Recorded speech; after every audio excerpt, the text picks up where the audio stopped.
তিন ধরনের ঘরে আপনার মেয়েকে বিয়ে দিবেন না, তাহলে কিন্তু আপনার মেয়ে কখনো সুখে থাকতে পারবে না। আপনার মেয়ের জীবনে মুসিবত চলে আসবে, বিপদ চলে আসবে। এটা আমার কথা নয়। হযরতে আলী রাদিয়াল্লাহু তাআলা আনহুর কাছে এক ধনী ব্যক্তি এসে তার মেয়ের সম্পর্কে জিজ্ঞেস করেছে, হে আলী, কোন ঘরে আমার মেয়েকে বিয়ে দিলে আমার মেয়েটা শান্তিতে থাকতে পারবে? যে ঘরে শান্তিতে থাকতে পারবে তুমি আমাকে একটু বলো, আমি আমার মেয়েটাকে এমন জায়গায় বিয়ে দিতে চাই। হযরত আলী রাদিয়াল্লাহু তাআলা আনহু তখন তাকে সতর্কবার্তা দিয়েছেন এবং বলে দিয়েছেন, এই তিন ধরনের ঘরে তোমার মেয়েকে কখনো বিয়ে দিবে না, তাহলে কিন্তু তোমার মেয়ে কখনো শান্তিতে থাকতে পারবে না। নাম্বার ওয়ান, এক নাম্বার হচ্ছে যেই ঘরের সব সিদ্ধান্ত নারীদের উপরে, অর্থাৎ নারীরা যেটা বলে সেটাই শোনে, ওই ঘরে কখনো আপনার মেয়েকে বিয়ে দিবেন না। যেই ঘরের ভিতরে নারীদের কর্তৃত্ব থাকে, নারীদের সব দায়িত্ব থাকে, সেই ঘরে বিয়ে দিবেন না। কেননা পুরুষদেরকে আল্লাহ পাক রব্বুল আলামিন কর্তৃত্ব দিয়েছেন। যেই ঘরের কর্তৃত্বটা নারীরা নিয়ে নিবে, সব কথা নারীদের কথা অনুযায়ী সেই ঘর চলবে, সেই ঘরের ভিতরে একটু সমস্যা থাকবে।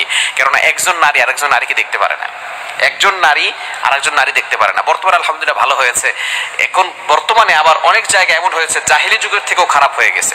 দেখবেন একটা মায়ের যদি প্রথমে একটা মেয়ে সন্তান হয়েছে, তাকেও কিন্তু ভালোবাসে যে আল্লাহ দিছে আলহামদুলিল্লাহ, কিন্তু পরে যদি একটা ছেলে সন্তান হয়, তাহলে দেখবেন মেয়ের থেকে ছেলেটাকে বেশি ভালোবাসে, ছেলেটাকে বেশি বেশি কোলে করে রাখে, ছেলেটাকে সবসময় আদর করে।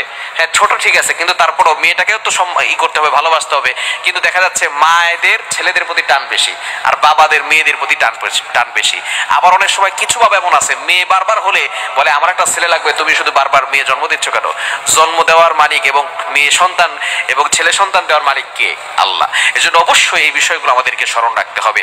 এই জন্য যেখানে একজন মা তার একটা ছেলে সন্তান এবং একটা মেয়ে সন্তান হলে সেই মাটা ছেলে সন্তানকে বেশি ভালোবাসে, মেয়ে সন্তানকে কম ভালোবাসে, এই মাই যদি এখানে বৈষম্য তৈরি করে, সেই মেয়েটা যখন অন্য ঘরে যাবে, সেই ঘরে কিভাবে সেখানে সম্মান পাবে বলেন? এজন্য অবশ্যই যেই ঘরের ভিতরে নারীদের কর্তৃত্ব বেশি, নারীরা সব সিদ্ধান্ত নেয়, ওই ঘরে কখনো আপনার মেয়েকে বিয়ে দিবেন না। নাম্বার টু, দ্বিতীয় নাম্বার হচ্ছে যেই ঘরে নারীদেরকে কোনো সম্মান করা হয় না, নারীদেরকে রেসপেক্ট করা হয় না। কিছু কিছু সংসার এমন রয়েছে, কিছু কিছু পরিবার এমন রয়েছে যেখানে নারীদেরকে কোনো সম্মানই দেওয়া হয় না। তার নারীদেরকে যেভাবে বাজেভাবে ব্যবহার করা হয়, তারা মনে করে নারীরা কোনো সম্মানের পাত্রই নয়। অথচ আল্লাহ পাক রব্বুল আলামিন নারীদেরকে বেশি সম্মান দিয়েছেন। কোনো বাবার পায়ের নিচে সন্তানের জান্নাত নয়, মায়ের পায়ের নিচে হচ্ছে সন্তানের বেহেশত। সুতরাং মায়ের পায়ের নিচে সন্তানের বেহেশত। শুধু তাই নয়, নবীজি সাল্লাল্লাহু আলাইহি ওয়াসাল্লাম আরো সম্মান কিভাবে বাড়িয়েছেন একটু দেখেন। যদি কারো একটা ছেলে সন্তান হয়, তাকে জান্নাতের গ্যারান্টি নবী সাল্লাল্লাহু আলাইহি ওয়াসাল্লাম দেন নাই। তবে নবী সাল্লাল্লাহু আলাইহি ওয়াসাল্লাম বলেছেন, যদি কারো একটা কন্যা সন্তান হয়, তাহলে সে একটা জান্নাতের অধিকারী। যদি কারো দুইটা কন্যা সন্তান হয়, দুইটা জান্নাতের অধিকারী। যদি কারো তিনটা সন্তান হয়, কন্যা সন্তান, তাহলে সে তিনটা জান্নাতের অধিকারী। তবে অবশ্যই তাকে সঠিক পথে পরিচালনা করতে হবে, তাকে পর্দার ভিতরে রাখতে হবে, তাহলেই সে জান্নাতের মালিক হতে পারবে। এখন চিন্তা করে দেখেন, নারীদের সম্মানকে আল্লাহ কমিয়েছেন নাকি বাড়িয়েছেন? কিন্তু বর্তমান যুগের নারীরা বলে আমাদেরকে সমান অধিকার দিতে হবে। কি একটা অবস্থা দেখেন, যেখানে আল্লাহ তাআলা নারীদেরকে সম্মান বেশি দিয়েছেন, সেখানে তারা বলে আমাদেরকে সম্মান দিতে হবে, সমান অধিকার। এখানে আল্লাহ পাক রব্বুল আলামিন যেই ঘরের ভিতরে নারীদেরকে সম্মান দেওয়া হয় না, সেই ঘরে আপনার কখনো আপনার মেয়েকে বিয়ে দিবেন না, তাহলে আপনার মেয়ে কিন্তু বিপদে পড়ে যাবে।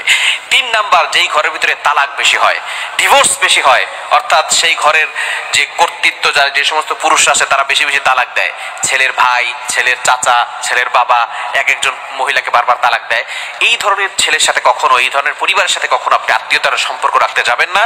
কেননা কোনো ঘটনাক্রমে যে কোনো সময় আপনার মেয়েটাকেও তালাক দিয়ে দিতে পারে, ডিভোর্স দিয়ে দিতে পারে।